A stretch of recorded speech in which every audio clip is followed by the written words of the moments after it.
কাগজ পড়তে পড়তে করিম তার বন্ধুর সঙ্গে কথা বলছিলেন। তিনি বলছিলেন পড়াশোনা এখন অনেক খরচ সাপেক্ষ হয়ে গেছে। সালমান তার বক্তব্যের সঙ্গে সহমত হন। তিনি জানতে চান কেন করিম পড়াশোনার কথা বলছেন।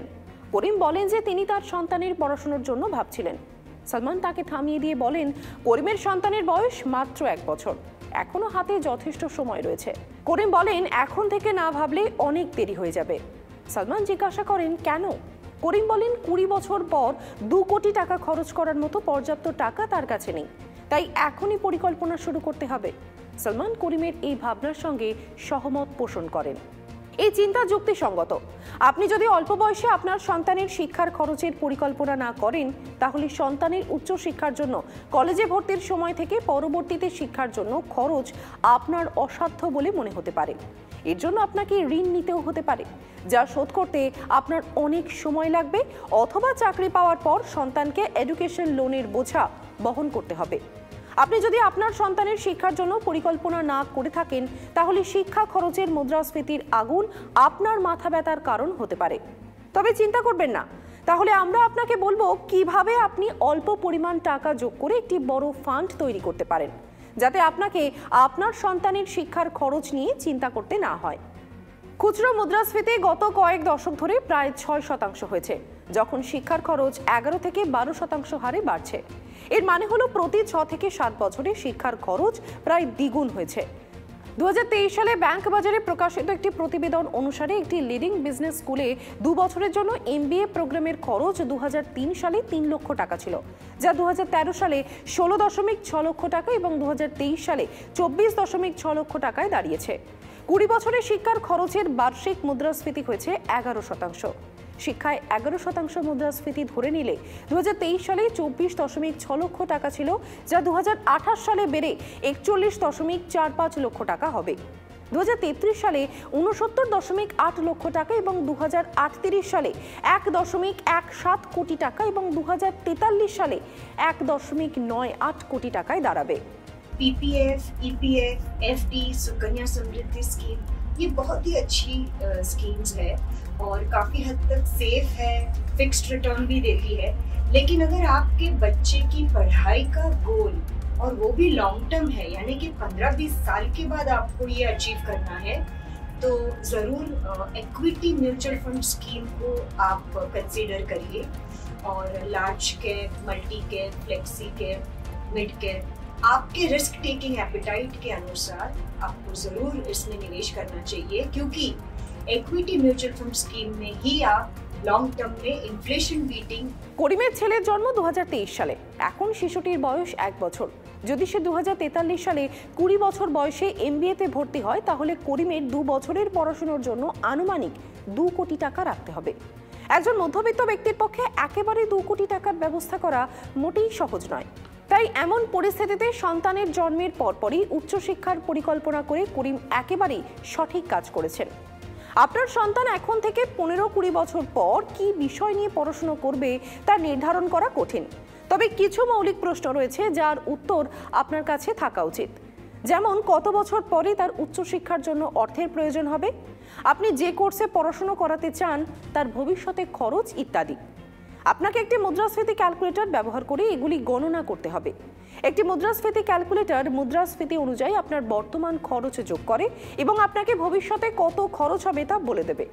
ধরুন মুদ্রাস্ফীতি বৃদ্ধি পাচ্ছে 11% হারে, তাহলে যে কোর্সের জন্য আজ 1 লক্ষ টাকা খরচ হচ্ছে 10 বছর পর আপনাকে সেই কোর্সের জন্যই 2.84 লক্ষ টাকা খরচ করতে হবে।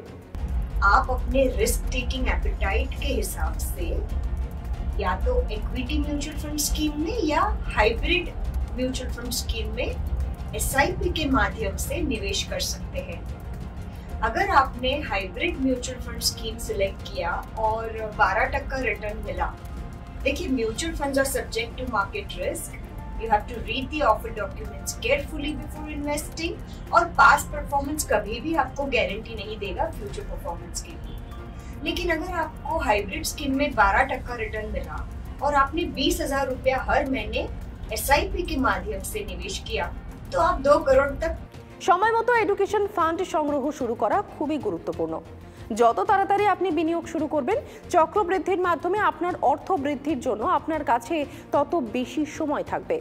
এমনকি সময়ের সঙ্গে সঙ্গে ধারাবাহিকভাবে করা একটি ছোট বিনিয়োগও একটি বড় অঙ্কের সম্পদে রূপান্তরিত হতে পারে। সঠিক বিনিয়োগের অপশন বেছে নেওয়া সবচেয়ে গুরুত্বপূর্ণ। Equity mutual fund, EPF, PPF, FD বা সুকন্যা সমৃদ্ধির মতো বিনিয়োগের অনেক অপশন রয়েছে। ইকুইটি মিউচুয়াল ফান্ডে আপনি দীর্ঘমেয়াদে 12% পর্যন্ত রিটার্ন আশা করতে পারেন। 2023-24 অর্থবর্ষের জন্য ইপিএফ এর সুদের হার 8.25% আছে। পিপিএফ বার্ষিক 7.1% সুদ অফার করে। ব্যাংক এফডিতে 7 থেকে 8% পর্যন্ত সুদের হার। সুকন্যা সমৃদ্ধি যোজনায় 8.2% সুদের হার রয়েছে। আপনাকে এমন একটি বিনিয়োগের অপশন বেছে নিতে হবে যা মুদ্রাস্ফীতিকে হারাতে পারে। ইকুইটি মিউচুয়াল ফান্ডের রিটার্ন স্থির নয়, এগুলি বাজারের অবস্থার উপর নির্ভর করে। তবে দীর্ঘমেয়াদে ইকুইটি মিউচুয়াল ফান্ড থেকে ভালো রিটার্ন প্রত্যাশা করাই যায়। ধরুন করিমের ছেলে 2043 বা 44 সালে এমবিএ করতে চায়। শিক্ষার খরচের মুদ্রাস্ফীতির হার প্রতি বছর 11% হারে বাড়ছে। তখন এমবিএর খরচ হবে আনুমানিক 2 কোটি টাকা।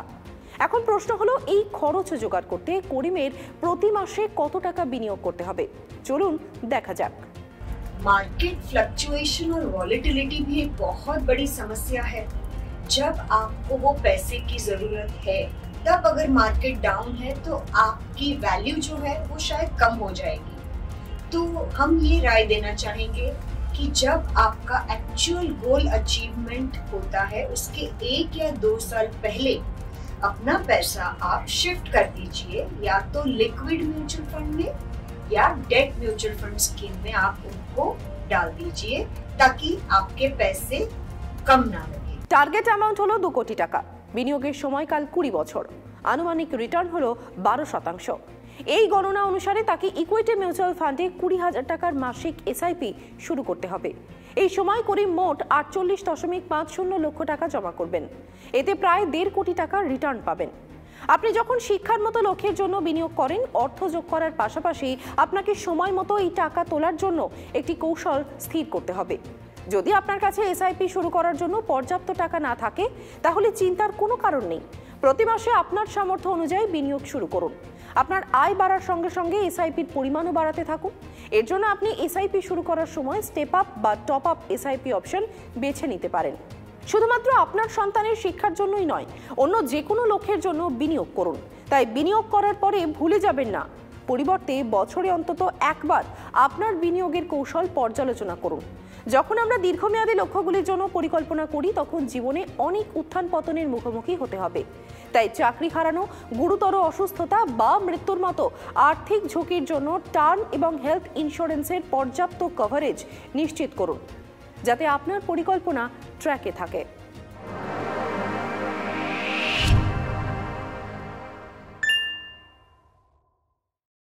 আপনাকে বিনিয়োগে সাহায্য করবে মানি9 সুপার অ্যাপ। এই সুপার অ্যাপ ডাউনলোড করুন। ইনভেস্ট9 সেকশনে যান, ক্লিক করুন, সিলেক্ট করুন মিউচুয়াল ফান্ড। নির্দিষ্ট জায়গায় আপনার বিশদ তথ্য টাইপ করুন। কয়েকটি সহজ পদ্ধতির মাধ্যমে ফান্ড নির্বাচন করুন। এসআইপি চালু করুন। মানি9 এর সঙ্গে আপনার যাত্রা শুরু করুন।